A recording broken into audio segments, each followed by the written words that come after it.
Hello student, আজকে তোমাদের SC29 পেজের কেমিস্ট্রি ABTA সলিউশন আমরা দেখব। আশা করি তোমাদের ভালো লাগবে।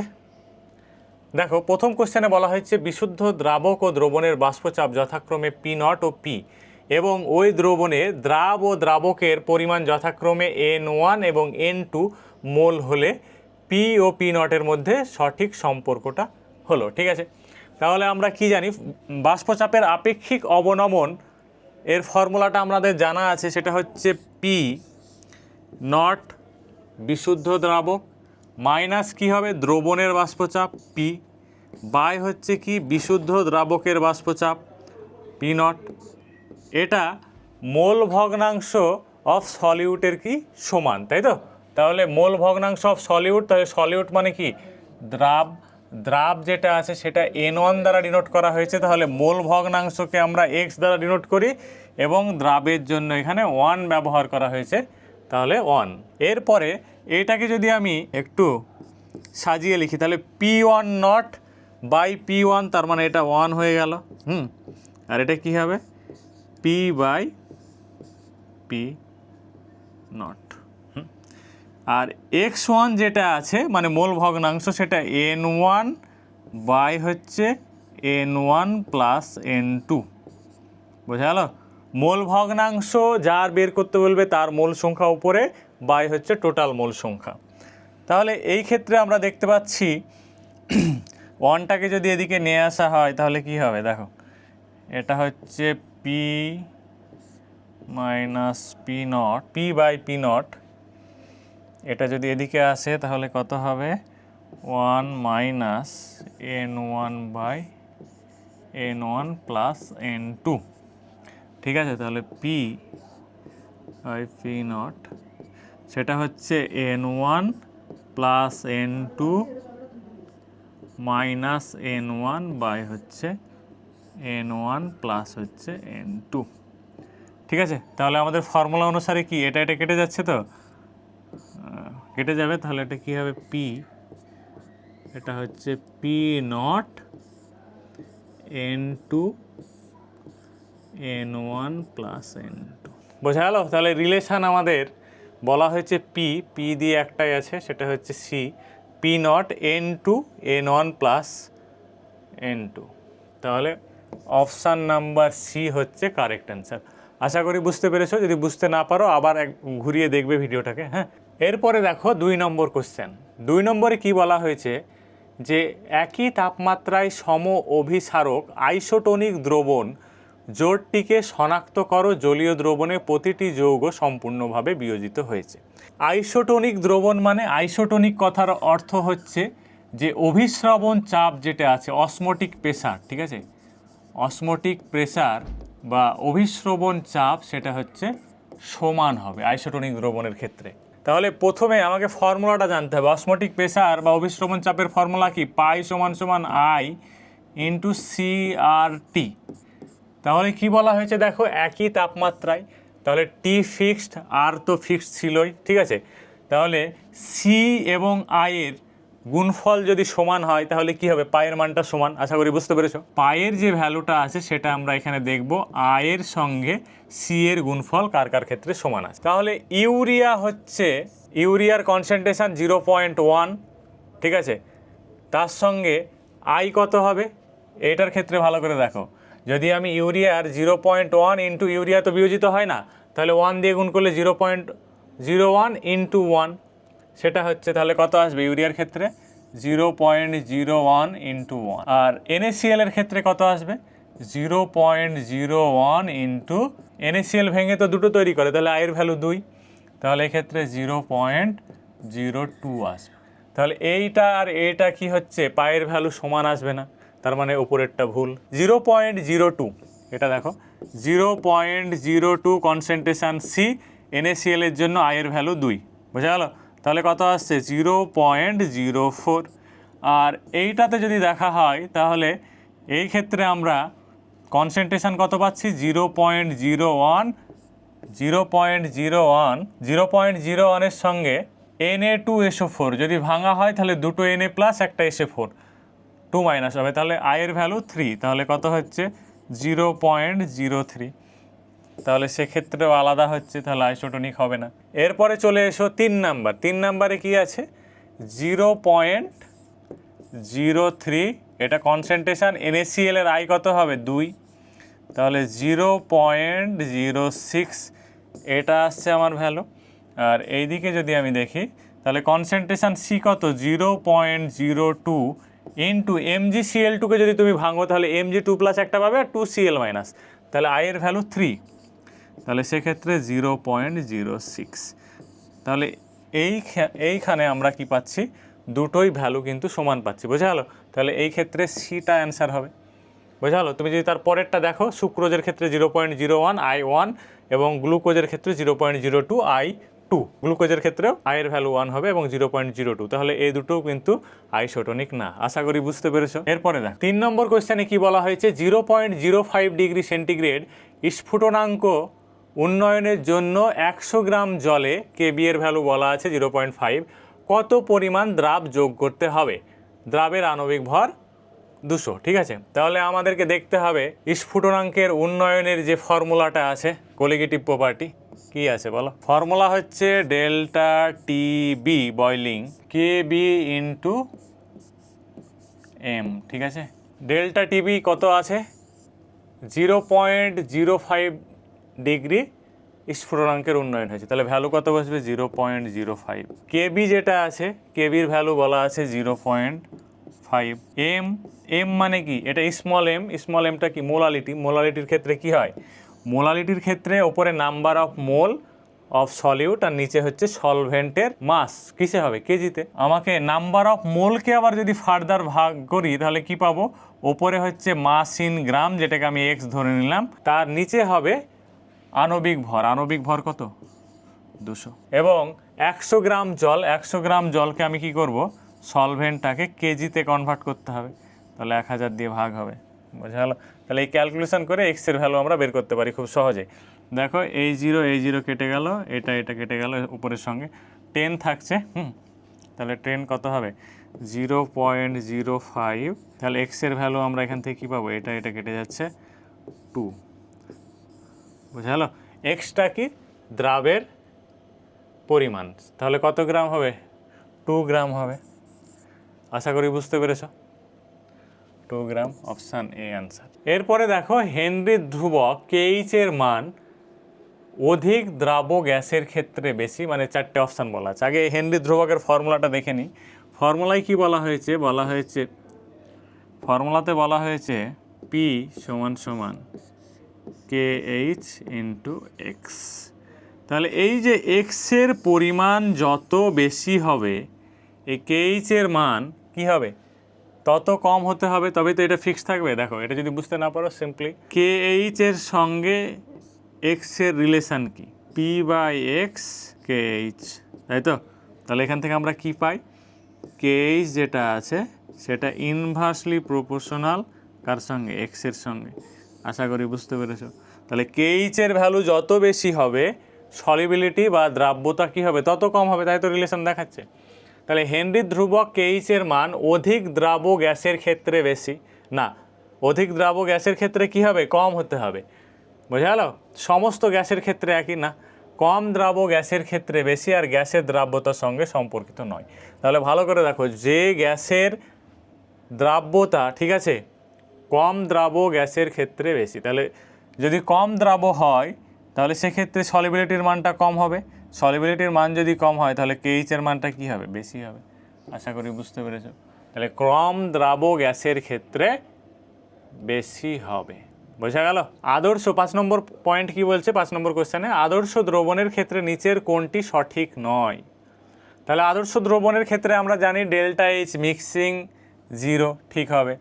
ডেল্টা ইউ মিক্সিং যেটা আছে সেটাও 0 হবে। ডেল্টা ভি মিক্সিংও 0, এবং ডেল্টা পি যেটা আছে অবজার্ভ এবং থিওরির ভ্যালু একই হবে। এটা যদি তোমার নাও জানা থাকে, মনে রাখতে হবে কি, যদি আমরা আদর্শ দ্রবণের ক্ষেত্রে কনসিডার করি তাহলে ডেল্টা জিটা কী হবে?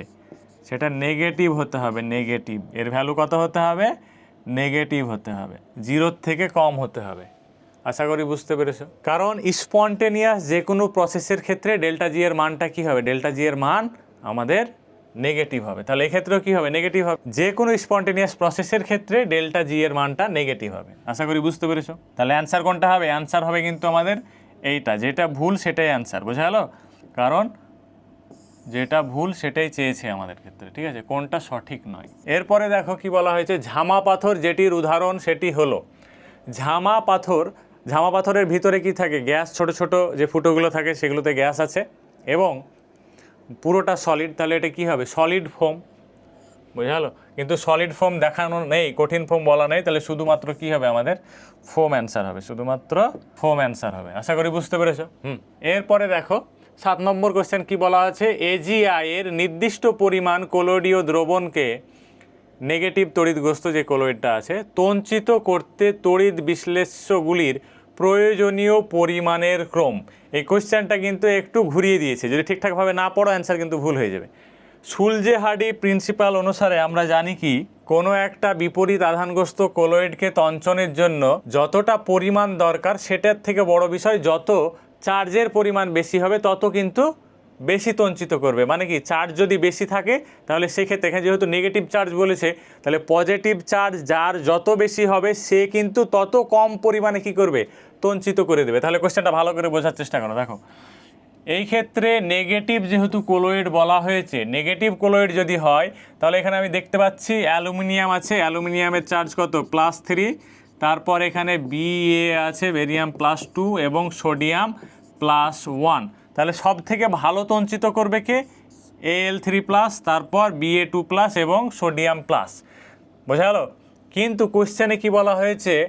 প্রয়োজনীয় পরিমাণগুলোর ক্রম। তাহলে অ্যালুমিনিয়াম 3+ ভালোভাবে তঞ্চিত করবে কম পরিমাণে, ঠিক আছে? তাহলে সব থেকে বেশি পরিমাণ কার প্রয়োজন? যার তঞ্চন করার ক্যাপাবিলিটি অতটাও বেশি না, বোঝা গেল?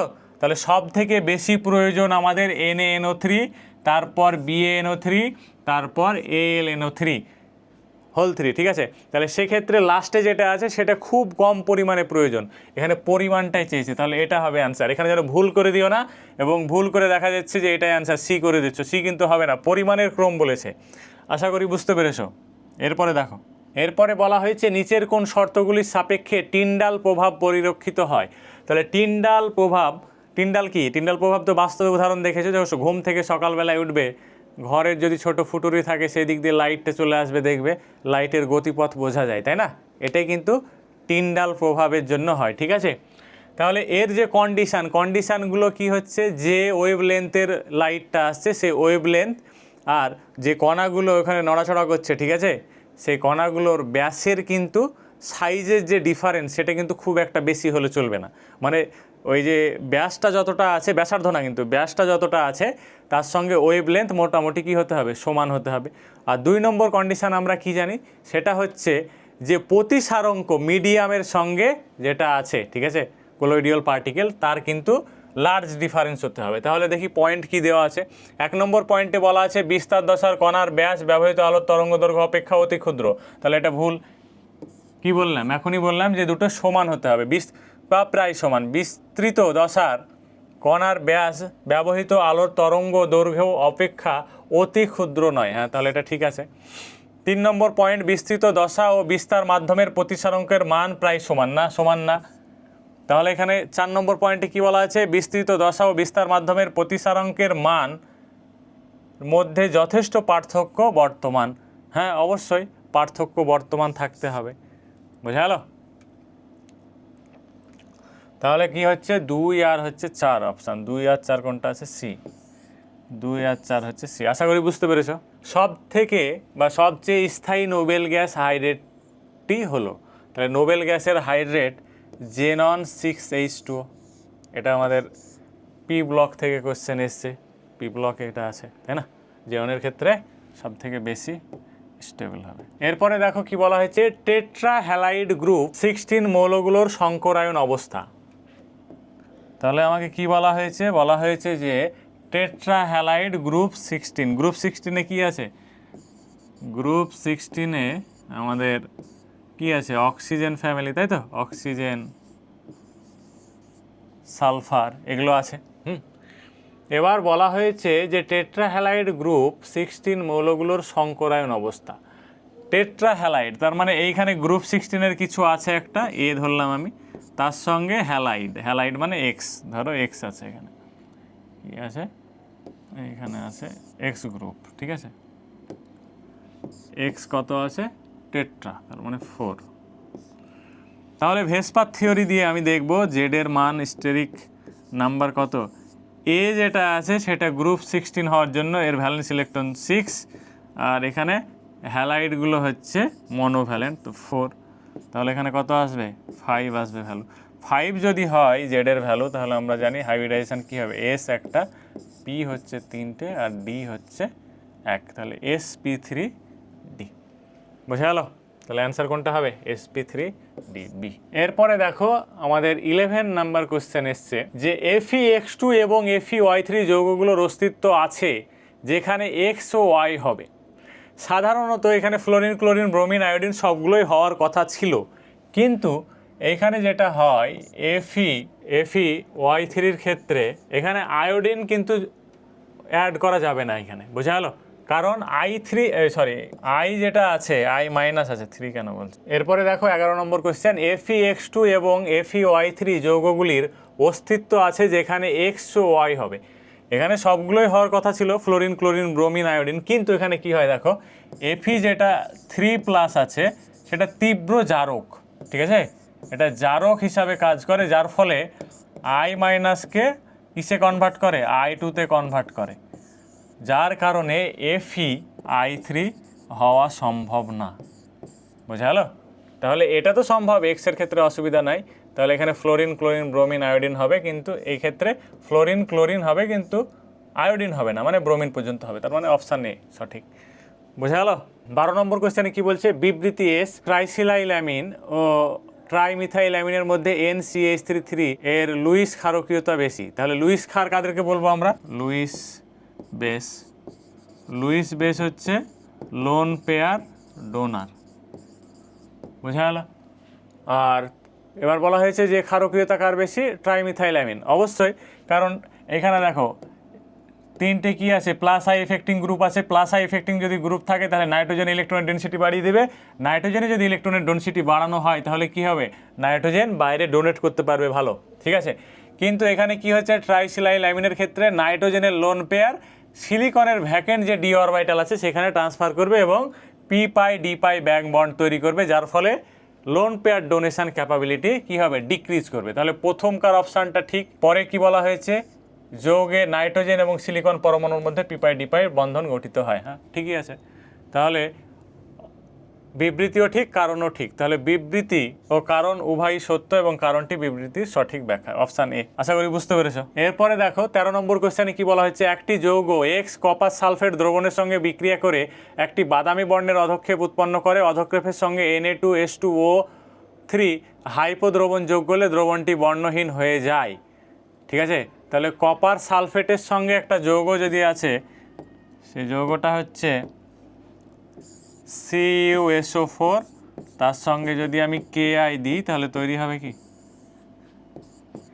Cu(I2), এটার বাদামি বর্ণের প্রেসিপিটেট পরে, এবং এতে যদি তুমি হাইপো Na2H2O3 দাও তাহলে সেক্ষেত্রে তোমার কালারলেস সলিউশন তৈরি হবে, ঠিক আছে,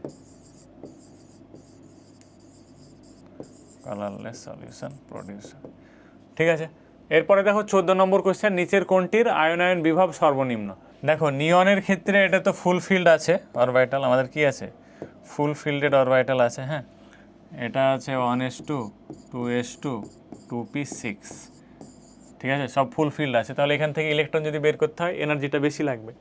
ফ্লোরিনের ক্ষেত্রে কি আছে, তড়িৎ ঋণাত্মকতা বা ইলেকট্রন আসক্তি অনেকটাই বেশি, তাহলে সেক্ষেত্রেও কিন্তু বেশি হবে। নাইট্রোজেনের ক্ষেত্রে আমরা দেখি 1s2 2s2 2p3, তাহলে এখানে আছে কি হাফ ফিল্ড, ঠিক আছে, এটাও স্টেবল।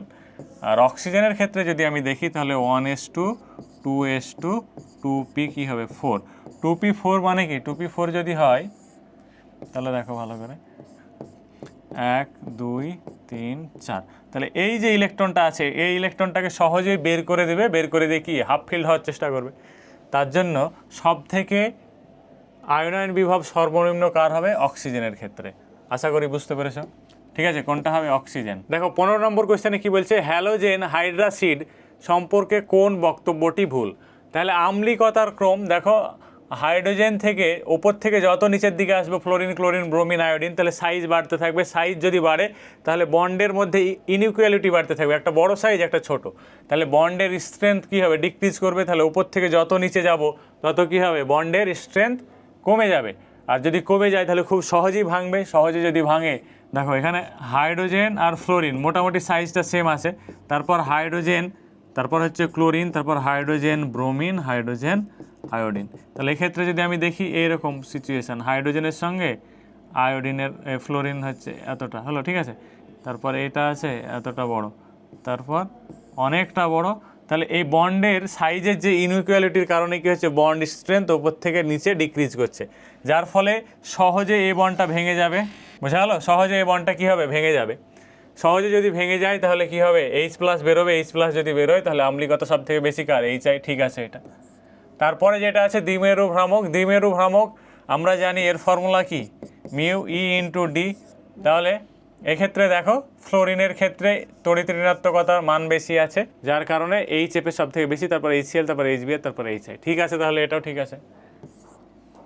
এরপরে বিজারণ ধর্মের ক্রম। বিজারণ ধর্ম মানে কি? যে যত ভালো কি করতে পারবে? H+ ডোনেট করতে পারবে। তাহলে H+ HI সব থেকে ভালো দিতে পারবে, তার জন্য এটার বিজারণ ধর্ম বেশি। তাপীয় স্থায়িত্ব হ্রাসের ক্রম, ঠিক আছে, তাপীয় স্থায়িত্ব কিন্তু সব থেকে বেশি কার হবে? HF, কারণ এই বন্ডের স্ট্রেংথ বেশি। তাহলে এটা ভুল আছে, তাহলে কি হতো? এটা এই বরাবর হতো। বুঝা গেল? তাহলে যেটা ভুল সেটাই হচ্ছে আমাদের অ্যান্সার। তাহলে এরপরে 16 নম্বর কোশ্চেনে বলা হয়েছে স্তম্ভ মেলাও। দেখো এখানে আমরা এটা দেখছি প্রথমে। তাহলে হচ্ছে জেনরের ক্ষেত্রে 8 প্লাস হচ্ছে 2 বাই হচ্ছে 2, মানে টোটাল 5 আসছে। এটা জেড এর ভ্যালু, হ্যাঁ, জেড এর ভ্যালু 5 যদি হয় তাহলে কি হবে? sp3d। sp3d যদি হয় তাহলে স্ট্রাকচার কীরকম আসার কথা? মানে জেনন,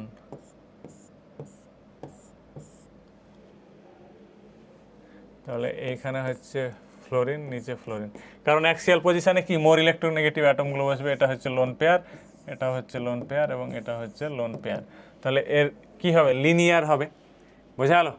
তাহলে এরটা হচ্ছে sp3d। sp3d কোথায় আছে? দেখো এইখানে আছে, একটাই অপশান, এবং লিনিয়ার, সরলরৈখিক। তাহলে এরটা হচ্ছে 2, এরটা 2 কোথায় আছে? এরটা 2, এরটা 1, মানে এইখানে আমাদের এই দুটো অপশান আমি এলিমিনেট করতে পারি। বোঝা গেল? এই দুটো বাদ চলে গেল। এরপরে আমাকে দেখতে হবে বি এরটা 1 বলেছে, তাহলে বি এরটা আমি চেক করব না। তারপরে দেখো সি এরটা অ্যান্সার দেখব, সি কত হচ্ছে দেখি। সি, আর তুমি প্রত্যেকটা চেক করতে পারো, কিন্তু আমার এখানে দুটোই যেহেতু একই আছে, ঠিক আছে। তাহলে এরপরে আমি সিটা চেক করি। xCF4, xCF4 এর ক্ষেত্রে 8 প্লাস হচ্ছে 4 বাই হচ্ছে 2, তাহলে 6 আসবে। 6 মানে sp3d কত হবে? 2 হবে, তাই তো? এখানে 4টে আর একটা 5টা 6টা, তাহলে sp3d2 কোথায় আছে? এটা। এবং xCF4 ছবিটা যদি আঁকি আমি, তাহলে xCF4 বলা হয়েছে, তাই তো? তাহলে ফ্লোরিন, ফ্লোরিন, ফ্লোরিন, উপরে একটা লোন পেয়ার, নিচে একটা লোন পেয়ার, তাহলে কী হবে? স্কোয়ার প্ল্যানার, সমতলিক বর্গাকার। ঠিকই আছে। তাহলে ডি এরটা কী হবে? 4। তাহলে অপশান সি হচ্ছে আমাদের কারেক্ট। বোঝা গেল? না বুঝতে পারলে আরেকবার দেখে নেবে। 17 নম্বর কোশ্চেন কি বলা হয়েছে? কোন ক্ষেত্রে মিথাইল ব্রোমাইড উৎপন্ন হবে না? এটা হচ্ছে বোরাডাইন-হান্স-ডিকার রিয়াকশান। বোরাডাইন-হান্স-ডিকার রিয়াকশান, এটা তো হবেই। এটা আমরা PCl3 দিয়েও করেছি এবং PBr3 দিয়েও হবে। এটা নিটেও এসছে, PCl3 দিয়ে কোশ্চেনটা, বাই প্রোডাক্টগুলো। আমাদের মনে রাখতে হবে যদি ডাইরেক্ট মিথানলের সঙ্গে তুমি ব্রোমিন দাও তাহলে সেক্ষেত্রে কিন্তু রিয়াকশান হবে না। তাহলে এটাই হচ্ছে অ্যান্সার। ব্রোমিনের সঙ্গে মিথানল ডাইরেক্ট রিয়াকশানে অংশগ্রহণ করে না। আশা করি বুঝতে পেরেছো। এরপরে দেখো দেওয়া আছে 18 নম্বর question, RBr plus NaI acetone heat RI NaBr। তাহলে আমাদেরকে মনে রাখতে হবে এটা কি রিয়াকশান? এটা ফিনকেলস্টাইন রিয়াকশান। যদি তুমি এক্সট্রা ফ্লোরিন বা ক্লোরিন যদি হয়, ক্লোরিন বা ব্রোমিন যদি হয়, সেক্ষেত্রে তুমি যদি আয়োডিন দ্বারা রিপ্লেস করতে চাও তাহলে ফিনকেলস্টাইন রিয়াকশানের দ্বারাই করতে পারো। 19 নম্বর কোশ্চেনে কি বলা হয়েছে? নিচের বিক্রিয়াটিতে পি মুখ্য বিক্রিয়জাত হলো। এখানে অপশান ছিল, অপশানগুলো আসেনি দেখছি।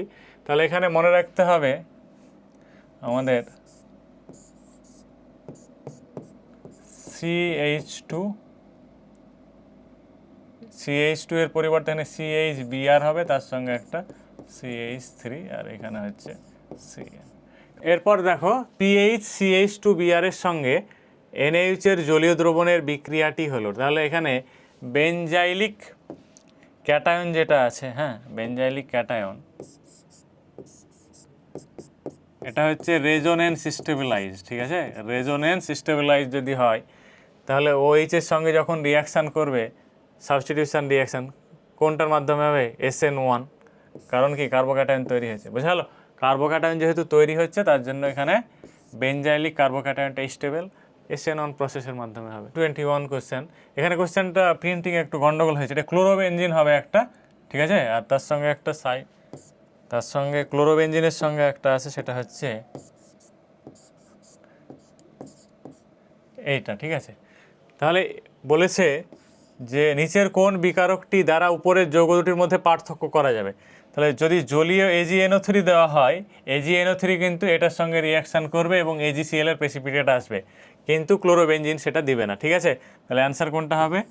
জলীয় AgNO3। আশা করি বুঝতে পেরেছো। দেখো 22 নম্বর কোশ্চেনটায় কী বলা হয়েছে? বিবৃতি অন ক্ষার দ্বারা ইথারের বিভাজন ঘটে না। হ্যাঁ ঠিক আছে, ক্ষার দ্বারা ইথারের বিভাজন ঘটে না, কিন্তু 2 নম্বরে কি বলা আছে? সাইক্লিক ইথারের বিভাজনে ক্ষারের উপস্থিতি ঘটে না। না, এটা ভুল।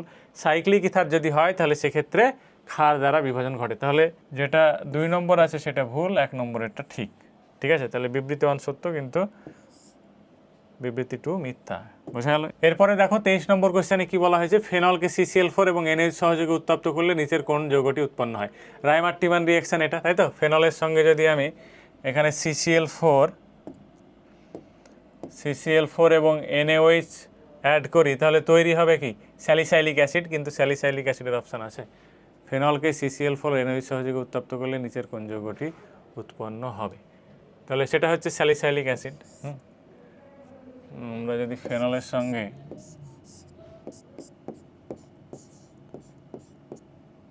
CCl4 তার সঙ্গে NaOH যোগ করি তাহলে তৈরি হবে কি? স্যালিসাইলিক অ্যাসিড,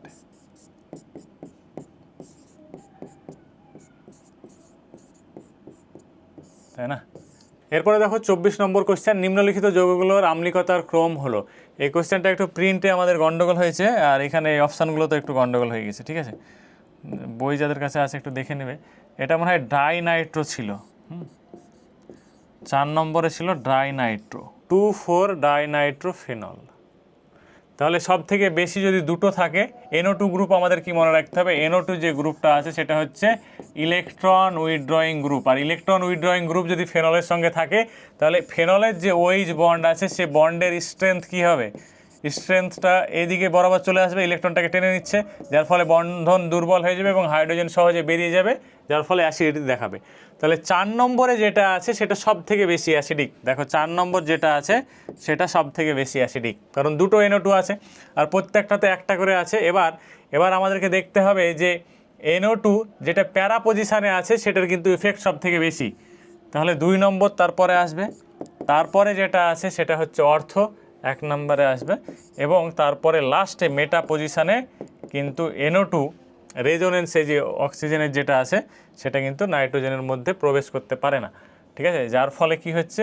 নাইট্রো যেটা আছে বা মেটা নাইট্রো, সেক্ষেত্রে আমাদের অ্যাসিডিটি কিন্তু অনেকটাই কম হবে। এরপরে দেখো 25 নম্বর কোশ্চেনে প্রদত্ত বিক্রিয়ায় উৎপন্ন প্রধান পদার্থ পি হলো। কি দেওয়া আছে এখানে? ডায়াজোমিথেন দেওয়া আছে।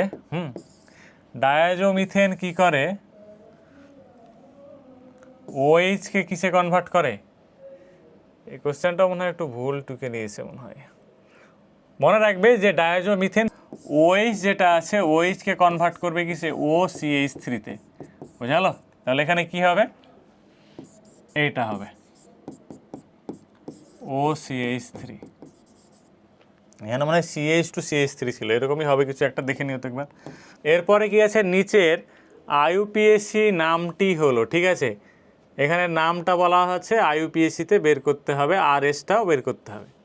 তাহলে দেখো এটার RS নোমেনক্লেচার আমরা করব। তাহলে এই যে লম্বা যেটা বন্ডের মতো দাগ আছে সেটাকে লম্বা করে লিখে দেবো, ঠিক আছে। তাহলে উপরে হচ্ছে CH2CH3 আর নিচে হচ্ছে CH3। এরপরে যেটা এই বোল্ড লাইন আছে সেটা যেদিকে অ্যাঙ্গেল কম আছে মানে এইদিকে অ্যাঙ্গেলটা কম নর্মাল লাইনে, তাহলে সেদিকে বোল্ড লাইন OH, এবং ডটের যেটা আছে সেটা হচ্ছে এইদিকে হবে।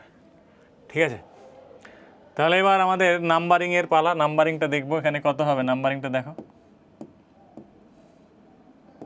এটা হচ্ছে 1, তারপরে এটা হচ্ছে 2, এটা হচ্ছে 3, এটা হচ্ছে 4। তাহলে 1 2 3 এটা কি আছে অ্যান্টি ক্লকওয়াইজ, কিন্তু লোয়েস্ট প্রায়োরিটি গ্রুপ কি আছে আমাদের, তাহলে ডান দিকে বা বাম দিকে মানে কি একই নিয়ম, যদি ডান দিকে বা বাম দিকে থাকে এবং 1 2 3 সেটা অ্যান্টি ক্লকওয়াইজ যদি হয়, 1 2 3 কি হচ্ছে অ্যান্টি ক্লকওয়াইজ,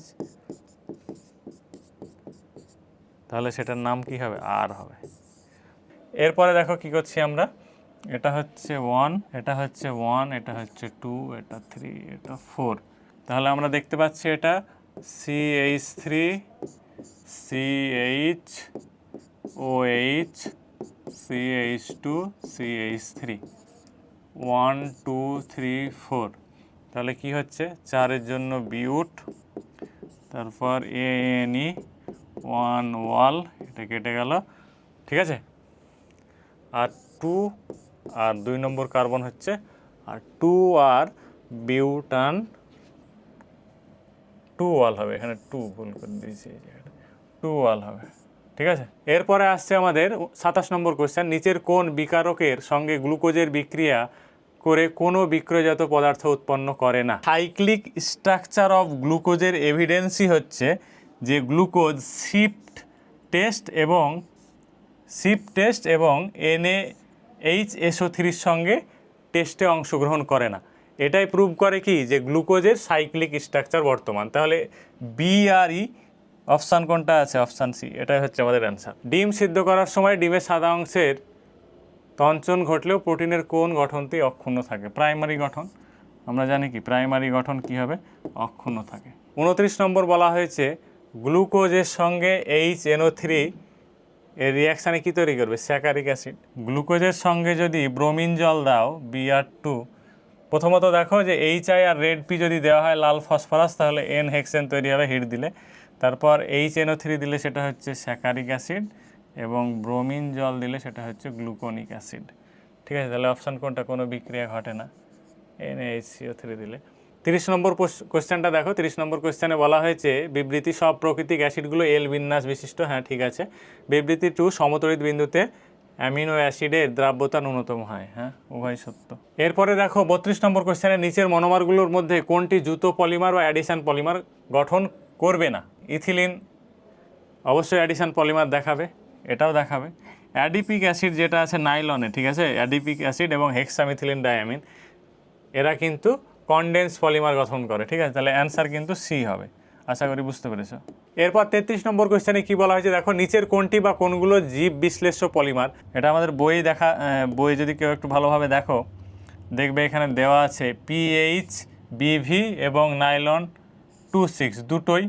তার মানে কি অপশানটা কোনটা হবে, অপশান কিন্তু ডি হবে। হ্যাঁ, যেহেতু দুটোই আছে অপশান কি হবে, ডি হবে। এরপরে দেখো আমাদের 34 নম্বর কোশ্চেনে কি বলা হয়েছে, নিচের কোনটি প্রাকৃতিক পলিমার বা ন্যাচারাল পলিমার নয়। গ্লাইকোজেন, সিল্ক, সেলুলোজ এগুলো সব প্রাকৃতিক পলিমার, তাহলে অপশান কোনটা হবে, নিওপ্রিন, অপশান সি, এটাই হচ্ছে ন্যাচারাল পলিমার নয়। ঠিক আছে, এরপরে দেখো একদম 35 নম্বর লাস্ট কোশ্চেন আমাদের আজকে, এটা যে স্তম্ভ মেলানো আছে পলিমার, উচ্চ ঘনত্ব বিশিষ্ট পলিথিন যেটা আছে সেটা কিন্তু জিগলার নাটা অনুঘটক আমাদেরকে ব্যবহার করতে হবে। ঠিক আছে, তাহলে এরটা হচ্ছে 3। নোভোল্যাক যেটা আছে সি হচ্ছে অ্যাসিড ক্ষার অনুঘটক, নোভোলক যেটা আছে অ্যাসিড ক্ষার অনুঘটক। নাইলন 6 যেটা দেওয়া আছে সেটা হচ্ছে উচ্চ উষ্ণতা ও চাপে ঘনীভূত হয়। আর তাহলে পড়ে থাকছে কি প্যান, সেটা পারঅক্সাইড অনুঘটক। ঠিক আছে, তাহলে অপশানে এটাই ঠিক। ঠিক আছে, তো তোমাদের আজকে কেমিস্ট্রির দুটো ABTS সলভিং কমপ্লিট হলো। আশা করি পরবর্তীকালে তোমরা বায়োলজি এবং ফিজিক্স দেখতে পাবে, এবং তার সঙ্গে আমরা কেমিস্ট্রি আরও পরপর যতগুলো সম্ভব তোমাদের 3rd সেমিস্টারে পরীক্ষার আগে আমরা দেওয়ার চেষ্টা করব। Thank you.